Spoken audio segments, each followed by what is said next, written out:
اس نے اس کا خصوصی کورس کیا ہوا تھا۔ یہ تمام ریموٹ کنٹرول بم تھے۔ جمشید نے 2-3 ماچس کی تیلیاں جلائیں اور بمشکل 5 منٹ یہاں گزارنے کے بعد 3 پیٹیاں اور ریموٹ کنٹرول حاصل کر لی۔ ان گتے کی پیٹیوں کو اس نے کھڑکی کی مدد سے باہر نکالا اور کھڑکی دوبارہ بند کر دی۔ سب سے پہلے ان میں سے ایک بم اس نے اندر پھینکا، پھر ان بیرک نما کمروں کے ساتھ ساتھ 3-4 بم چپکا دیے۔ ایک پیٹی یہاں خالی کرنے کے بعد اسے اپنے گلے میں آٹومیٹک گن لٹکائے۔ دونوں باقی پیٹیاں دونوں کندھوں پر رکھے وہ قریباً بھاگتا ہوا اسی راستے سے واپس آیا۔ اگلے 3 منٹ میں اس نے پیٹرول کے ڈپو اور ان بیرکوں کے گرد، جہاں اس کے خیال میں باقی لوگ قیام پذیر تھے، ان بموں کو نصب کر لیا۔ اب وہ تیزی سے دائیں کونے کی طرف بڑھ رہا تھا، جدھر سے کار اس طرف آئی تھی۔ بیرکس کے خاتمے پر اسے کیمپ کا پارکنگ ایریا نظر آیا، جہاں ایک جیپ پر مشین گن بھی نصب تھی۔ کیپٹن جمشید نے اس جیپ میں بم نصب کیا، پھر باقی بموں کو نصب کرنے کے بعد وہ سانپ کی طرح گھاس کے اندر ہی اندر رینگتا ہوا ایک محفوظ کونے میں پہنچ گیا۔ اس نے دل ہی دل میں قرآنی آیات کا ورد کیا، جیپ سے ریموٹ کنٹرول نکالنے اور اللہ اکبر کہہ کر ان کے بٹن یکے بعد دیگرے دباتا چلا گیا۔ بھارتی انسٹرکٹر بڑی سخت تربیت کے بعد بھی ایسے نتائج اپنے تخریب کاروں سے برآمد نہیں کروا سکتے تھے، جیسے نتائج کیپٹن جمشید کے حاصل ہوئے۔ قدرت کی مدد شامل حال تھی۔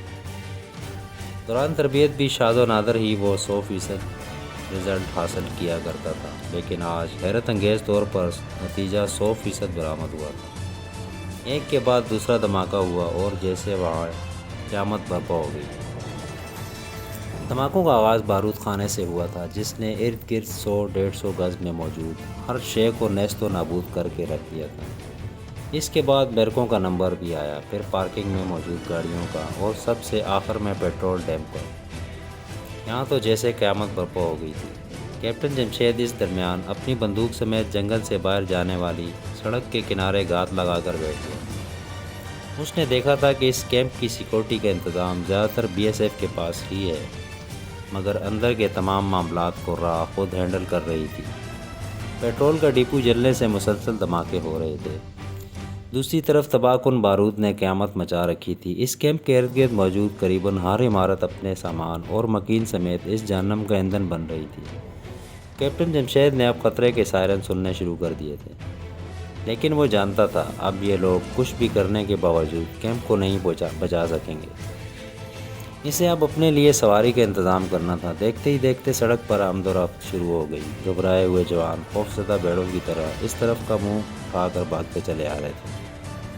شاید ان کے ذہنوں میں دور دور تک کبھی یہ بات نہیں رہی ہوگی کہ انہیں ایسے حالات سے بھی گزرنا پڑے گا۔ وہ تو اپنی دانست میں بڑے ہی محفوظ بیٹھے ہوئے تھے، اب اس طرح اچانک ٹوٹنے والی آفت سے ان کے ہاتھ پاؤں نہ پھولتے تو اور کیا ہوتا۔ جیپوں کی آمد و رفت بھی شروع ہو گئی تھی۔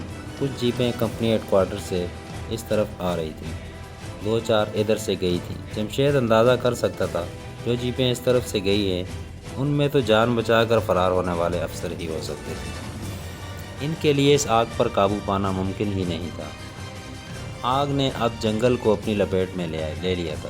ہرے بھرے درخت خشک لکڑیوں کی طرح جل کر گر رہے تھے۔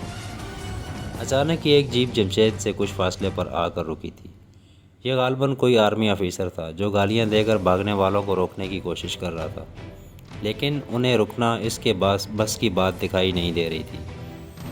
اس نے جنگل کی سمت سے ہاتھی کی طرح جھومتی ہوئی ایک جیپ کو ہاتھ دے کر روکنا چاہا، اور جو اس کے نزدیک سے زیادہ تیزی سے آگے نکل گئی۔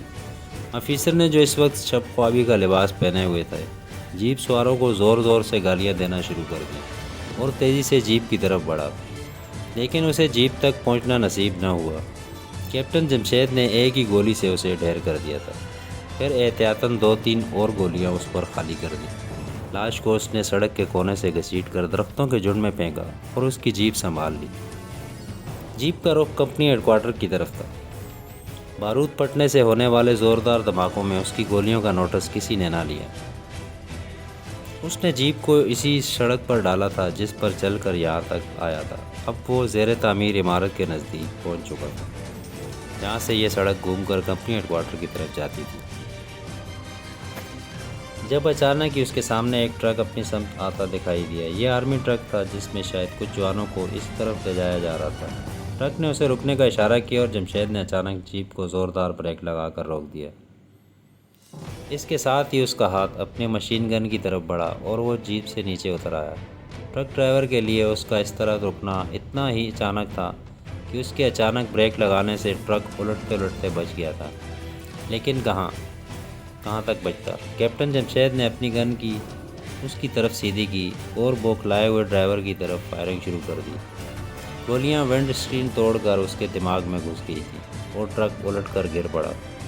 اس میں موجود جوانوں کی چیخو پکار اسے یہاں تک سنائی دے رہی تھی۔ Go to hell, captain Jamshed نے کہا اور جیپ آگے بڑھا دی۔